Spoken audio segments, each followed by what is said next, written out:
this live streaming and the bells don't come through as well as like the okay. Good morning. Welcome to Sunday School. This is the fourth and final in our series of Introduction to Black Theology. I'm really grateful to everyone who has spoken to me, emailed me with thoughts, reflections. That has been really generative, and I'm so grateful. So if you would like to continue this conversation, one, you can email me at gail@holytrinitychurch.info, or join in with a book study that Sam Herbert and I are hosting. We'll be reading Sisters in the Wilderness by Dolores S. Williams, the originator of womanist theology, and that's all something you'll hear more about at the end of Sunday School. So we'll be continuing with using Howard Thurman's Jesus and the Disinherited as sort of our guiding text. We'll be reading the fourth chapter today, Love. So as we begin, let's do a quick review of some guiding principles in Black theology to kind of review and orient us. The Black Theological Project contends that dominant cultures have disrupted Christianity, and the result is a mainstream faith-based empire that serves its own interests, not God's. Black theology affirms Blackness and Black ways of knowing God. I'm following in a framework used by my professor at University of Chicago Divinity School, Professor Dwight Hopkins. He breaks up the discipline of Black theology into a few different segments based on time and focus. So he says folk theology became Black theology USA first generation, developing into second and third generation. So this traces it chronologically, but this is also context specific. When I say Black theology USA, I'm saying context specific versus global. I am reading and citing the work of scholars who have taken the United States of America as their main text. So this does not focus, but hopefully points to Tewahedo, the Ethiopian Christian Church, African Christianity, and Afro-Caribbean Christianity. So Howard Thurman's Jesus and the Disinherited. It was written in 1949, and Howard Thurman, many leaders in the Southern Freedom Movement cited him. Martin Luther King Jr. was known to carry a copy of Jesus and the Disinherited every time he marched, and you'll hear that echo in his ministry. So I say Southern Freedom Movement because womanist theologian Ruby Sales, whom some of you know if you have reflected on the ministry of Jonathan Daniels, you'll recognize that name. She was at the time he was shot, he was protecting her. She was a college student and a community organizer. And she has had a long ministry of public activism and witness to what God is doing in the world. She uses the term Southern Freedom Movement as opposed to Civil Rights Movement to say that it is a movement in the soul as well, that it isn't just external legislation. So Southern Freedom Movement, Civil Rights Movement, but Howard Thurman's ministry and scholarship, though he did begin in Atlanta, takes place mainly in Massachusetts and San Francisco. So when he talks of racism and discrimination, he's taking the whole United States as a case study. So this is continuing talking about Black epistemologies and ways of knowing. It doesn't assume white people as an audience, but anyone can, and I think should, be a student of it. So let's get started. All right, chapter 4, entitled Love and Jesus and the Disinherited. The religion of Jesus makes the love ethic central. This is no ordinary achievement. It seems that Jesus Christ started out with his teaching bounded in this verse that we get in Deuteronomy, the Shema.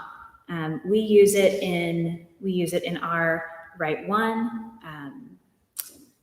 prayers, and it's a foundational prayer for our Jewish brothers and sisters. So this prayer is 3 times a day and foundational to any High Holy Days liturgy. So this says, Hear, O Israel, the Lord our God is one. The Lord our God is one Lord, and thou shalt love the Lord thy God with all thy heart, with all thy soul, and with all thy might. And Jesus continues this and adds, and thou should love thy neighbor as thyself. But who is the neighbor? That's something we hear asked of Jesus in the parables. And that's something that I think we are all increasingly trying to figure out, balancing both a hyper-local sense of neighbor and a increasingly globalized sense of neighbor. Thurman says neighborliness is non-spatial, it's qualitative. There are no, it's a person with whom you have no barriers or should have no barriers in between. So he, in the chapter on hate that we read last time, he identified 2 factors as a breeding ground of hate. So he says, contact without fellowship and unsympathetic understanding. Contact without fellowship, unsympathetic understanding. And those are 2 places that the definition of neighborliness is meant to overcome and convict us. If we are looking at people through lenses of contact without fellowship, then we are not loving our neighbor as ourselves. So Thurman will always take you to Bible study. So here we go. It says, a 2-fold demand was made on Jesus, and he had this in mind when Jesus tells us to love our neighbor as ourselves. To love those of the household of Israel, some of whom became his enemies because they regarded him as turning away from the truths of God or distorting them, and to love those beyond the household of Israel, the Samaritan and even the Roman. Who did Jesus understand himself to be? And when we look at that, we can hear the neighbor question a little differently. How does this mesh with how his expected neighbors and expected enemies understand him? Crucial to know, you've heard me say this in the other sessions, but Howard Thurman uses the word disinherited to avoid the passive voice. If someone is disinherited, someone disinherited them. If there is someone who is oppressed, there is an oppressor. So Thurman will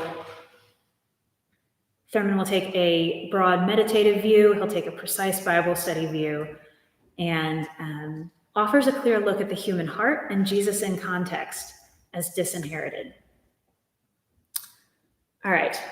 So in his Jewish context, Jesus was among to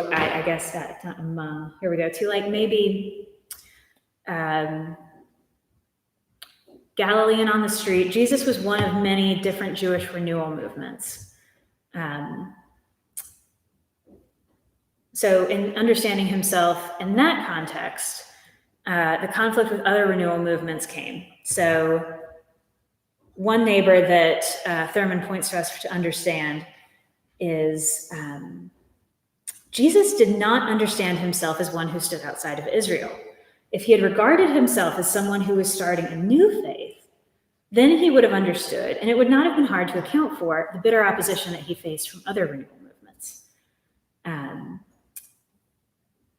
He goes on to say that Jesus was serving as a creative vehicle for the authentic genius of Israel and being completely devoted to the will of God. Completely devoted to the will of God.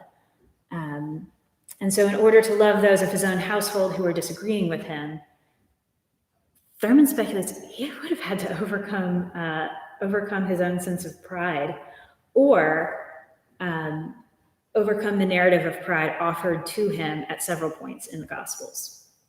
So Jesus is facing opposition from the people whom he loved.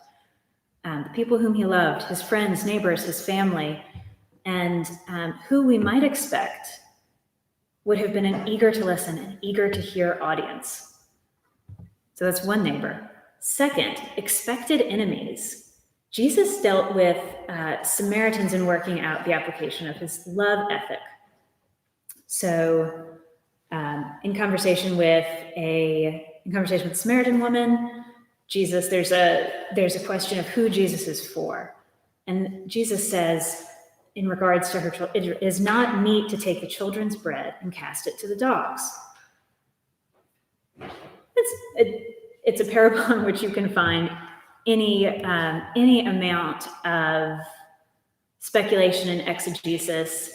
Here's what Thurman says, and what Thurman says preserves Jesus as Christ, as Son of God and sinless. He says, we maybe don't hear this in the way that it was said. Jesus is we forget the influence of rhetoric, of all the conversational nuance we have as we talk to one another, if we read Jesus as only flattened personality with. So he says, when Jesus says this is more a probing query than an affirmation. Jesus is offering empathy for their expected scripted roles in this situation. As we know from Jesus in the parable of the Good Samaritan, the cultural script was available for a feuding difference between Jews and Samaritans. So Thurman reads this, I think this is a good one, as offering empathy for their scripted roles, saying, let's be to each other people. Let us affirm each other's dignity and continue in conversation. Let's not play out the available script for this interaction. The third enemy that Jesus had to love and had to instruct others to love is the enemy, the Roman, the ruler. Thurman writes, this is the hardest task because to tamper with the enemy was to court disaster. And we know where that goes. We know that goes all the way to the cross. And these three enemies that we hear Jesus, or enemies, that we hear, they're very real enemies, but Jesus commits and charges us to love our enemies. So how do we hear that? Jesus maps these onto three domains of our experience. So as you listen to this, hear who might these three zones of antagonistic behavior, who might these people be to you? Thurman identifies first the personal enemy. It's one who is a part of your primary group life. So intimate personal associations in conflict. Friend, family, work nemesis, immediate neighbor. I think the first time I remember hearing this is like if you're being bullied on the playground or picked on, like love your enemy. So this is the small scale. I don't want to say small scale because I don't want to diminish real harm being done. So I guess we'll say intimate personal scale.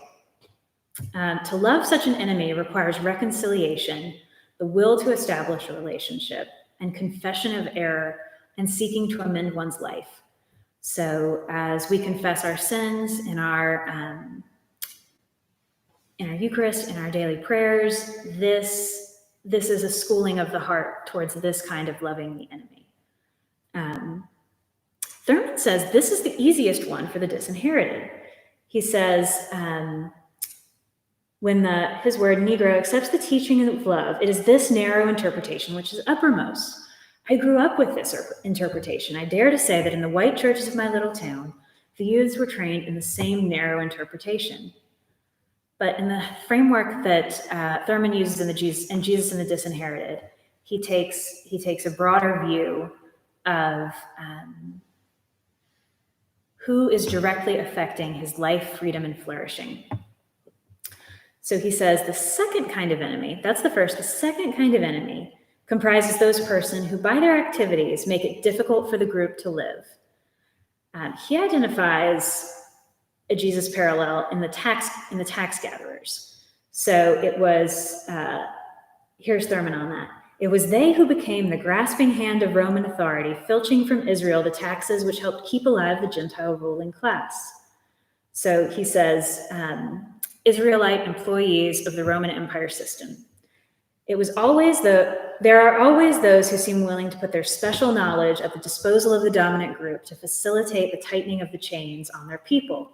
There were Israelites who understood the psychology of the people and were able to function with the kind of spiritual ruthlessness that would have been impossible for those who did not know the people intimately. Thurman writes, it's a spiritual proportion, so much so, we're talking about it 19 centuries later. His time, it's been a few.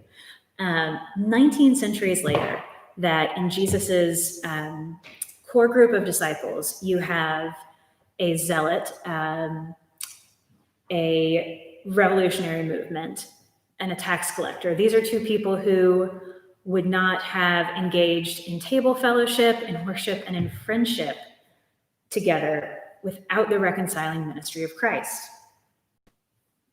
So he says, to love them is reverence for their person, but not to condone their betrayal. And this kind of goes back to Jesus and the Samaritan. Who are we as individuals apart from our scripted roles? Jesus demonstrated that the only way to redeem them for the common cause was to penetrate their thick resistance to public opinion and lay bare the human heart, freeing people from a systemic and scripted role that was maybe engaged in for financial benefit. Lay bare the human heart. Third type. He identifies the third type of enemy as Rome. The elements here were personal and impersonal, religious and political. He says anytime we hear Jesus and his disciples engaging with the Roman system, we should also hear we should also know about the development of the cult of emperor worship, skating very close to Israel's just bedeviling sin of idolatry. Sort of with very quick note on this, towards the Caesars kind of have a emperor worship. This was very common in a Roman system. The Caesars even used the Son of God formulation. You can read a bit more about this in work by R. Allen Street, and perhaps that's a Sunday school for another time. All right, so the basic requirement, Thurman continues, was that the particular Roman be established in some primary face-to-face relationship of gross equality. He says there had to be a moment, if there is to be love in this neighbor relationship, when the Roman and the Jew emerged as neither Roman nor Jew. Okay, we've got a clear Paul reference here. But it's two humans. He says the Roman, viewed against the background of his nation and power, was endowed in the mind of the Jew with all the arrogance and power of the dominant group. It would not matter how much the individual wished himself to be regarded alone or to disassociate himself from all the entanglements of his birthright. He was a Roman and had to bear on his shoulders the full weight of that responsibility. Thurman continues, once isolation from one's fellows has been achieved, one is at the mercy of fears, doubt, and confusion. He says to love someone in the midst of this is to be with them as they say, suppose I have misread the will of God. Suppose I am really acting in this way because I do not have the courage to hate. He says, suppose I am learning to turn to love. Does that mean that everything that has come before is meaningless? And he said, you have to, in order to love someone who is disentangling themselves, their identity, and all of these expressions of the way that they live in the world, there has to be this tremendous sense of patience for this difficult process. He warns against when it looks easy, that there are primary contacts between the weak and the strong, he says, the privileged and the underprivileged. But these are zones of agreement that leave the status of the individual intact. He says, once again, contact without fellowship. So think perhaps employer and employee. The religion of Jesus says to the disinherited, Love your enemy. Take the initiative in seeking ways by which you can have the experience of a common sharing of mutual worth and value. It may be hazardous, but you must do it. It may be hazardous, but you must do it. He says, the American parallel in 1949 is that his word here, Negro, means that he must see the individual white man in the context of common humanity.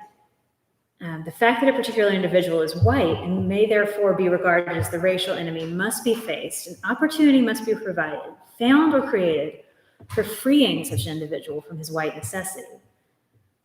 This continues in Thurman's very real conviction that when we look to the disinherited, we must also look to the disinheritor. That it's a violence on the soul to disinherit, deprive, and disenfranchise someone. And that violence on the soul is born in the disinheritor as well. The example he uses is the centurion. He says, a Roman centurion came to Jesus seeking help for his servant for whom he had a profound attachment. A Roman citizen seeking help from a Jewish teacher. He says, in this, each person meets the other where he is and treats him as if he were where he ought to be. He uses another example to talk about the woman brought to Jesus accused of adultery. He describes a very familiar biblical scene. There is this pressure on Jesus to render judgment, to encourage that she be stoned, and Jesus kneels down and writes in the sand.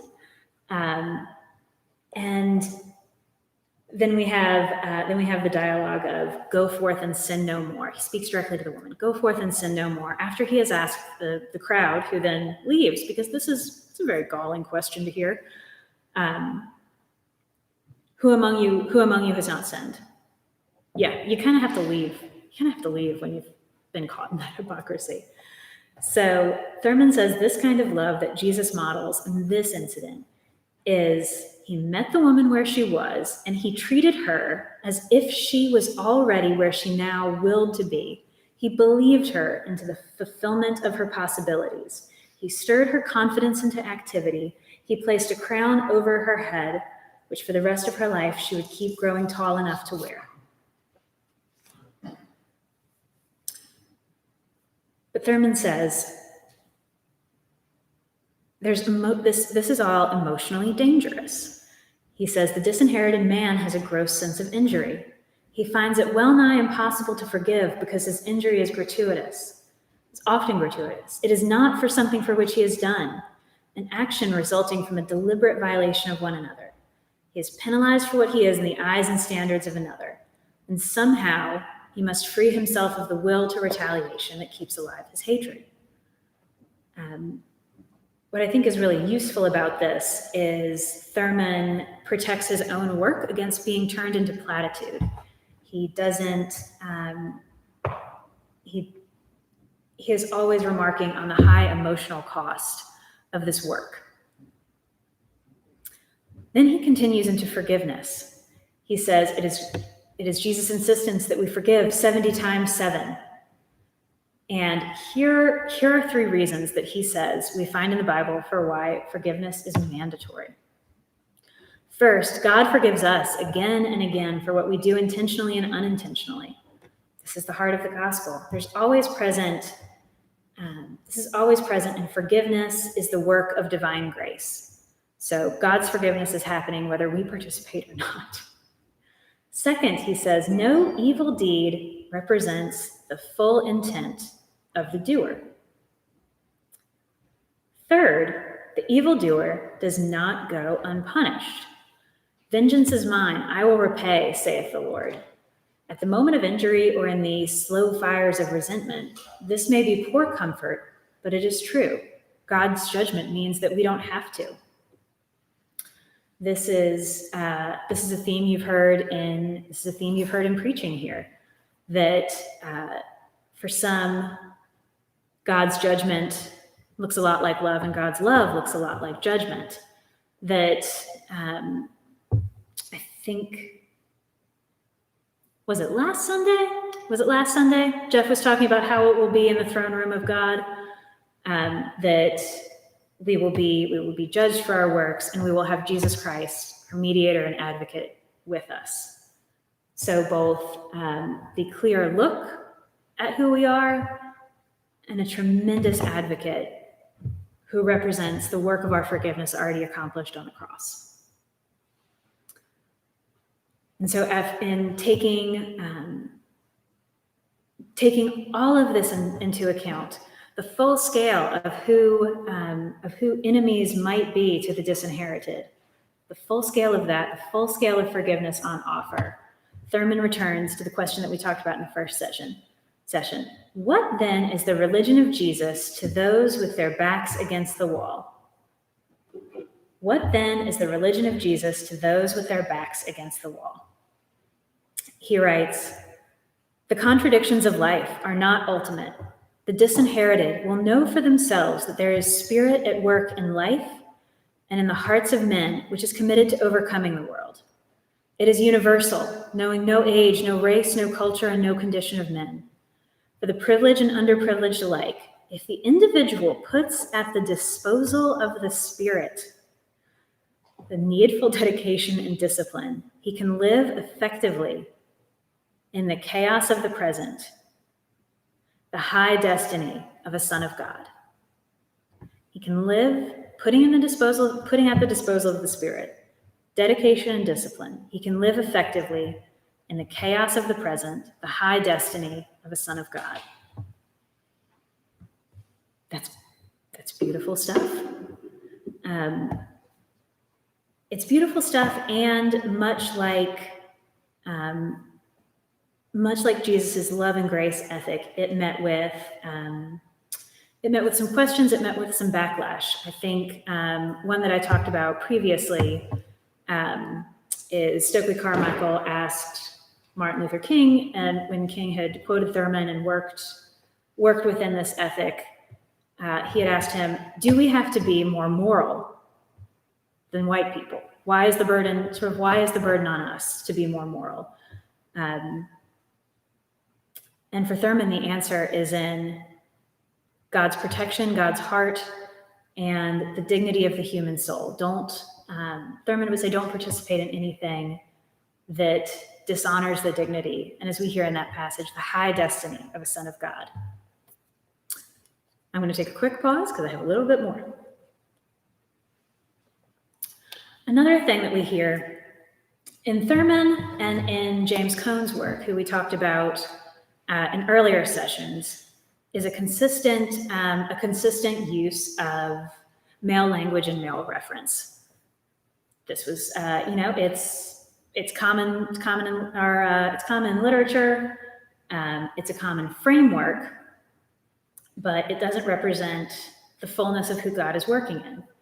So a term arose in the 70s and 80s called womanism, womanist theology. And Presbyterian scholars Katie Geneva Cannon and Dolores S. Williams contended that the work of James Cone, Howard Thurman, all the rest, is a beautiful foundation, tremendous and pioneering work. But there are some people whom it doesn't speak to.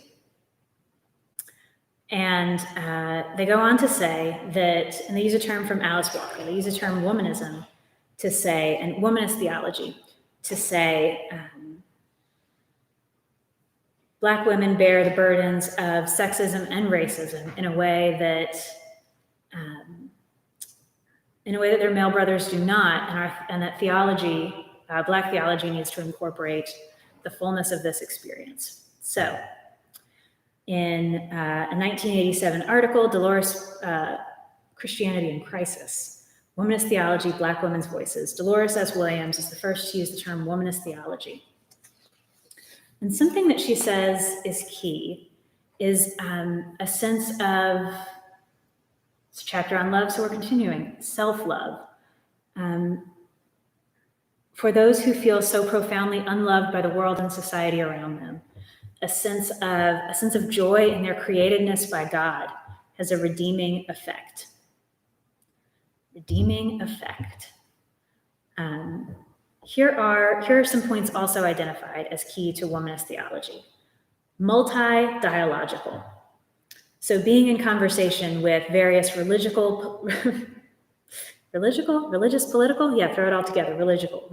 political, and social communities. She says, womanists enter these conversations with the reality of the slow genocide of Black people as their primary focus to maintain their integrity and accountability to Black communities. But out of that commitment, we were once left out of our perspective was once left out of major theological works. They make this commitment to be in dialogue with multiple zones of experience. She says the second commitment is liturgical, that Black female clergy and scholars develop a theology relevant to the Black church in action, thought, and worship, that there must be the proclamation of justice. She says another element is didactic intent. It's meant to be on the road teaching you. It does not live only in the academy. It lives in experience and conversation in the pews in the fellowship hall. So she says, this considers teaching how the Black church deals with moral life through a concern for justice, quality of life, and survival. The fourth commitment is to female imagery and metaphorical language when constructing theological statements. The work of Hebrew Bible scholar Renita Weems does this in, she uses the Jewish sense of midrash. So looking very closely at the lived experience and what we can guess about the lived experience of people in the Bible and hear how it instructs us. She says, scriptural testimonies produce this so we can explore grief, friendship, loyalty, love, obedience, independence, and jealousy as we look at Hagar and Sarah, Ruth and Naomi, Vashti and Esther, Jephthah's daughter and the mourning women, Lot's wife and her daughters, Martha and Mary, and the women who followed Jesus. She says this helps to look at them in this way, helps keep them alive for us and preserves their testimony back to us. So if this is interesting to you, please email me, gail@holytrinitychurch.info. We're having a women's book and Bible study. We'll meet Wednesdays in October to talk about Dolores S. Williams' work, Sisters in the Wilderness. It is a close look at Hagar and a close look at Sarah it's both a theoretical framework, a little bit of that, a little bit of survey of the religious landscape, and also a deeply affecting Bible study that brings alive someone who I think until I read this book, I hadn't given much thought to Hagar's experience. It wasn't, I had read it, but not really delved into the interiority of it. And I'm grateful for what this book has taught me and eager to share it with you all. As always, if you have any questions, would love to hear from you, would love to continue this conversation. So next Sunday, we will have our young people who have volunteered with and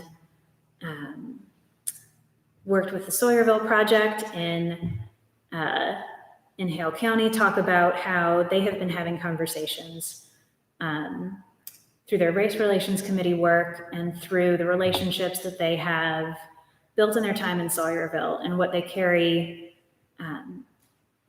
from those to teach us today. All right, I'll be looking forward to that and to hearing from you more about this. As we continue your Sunday experience, it is organ prelude time. Enjoy.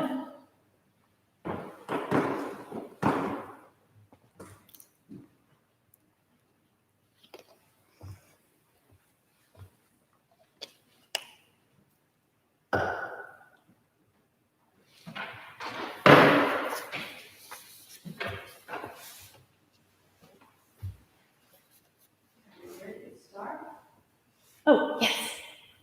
Yeah. I gotta get better with my sign language.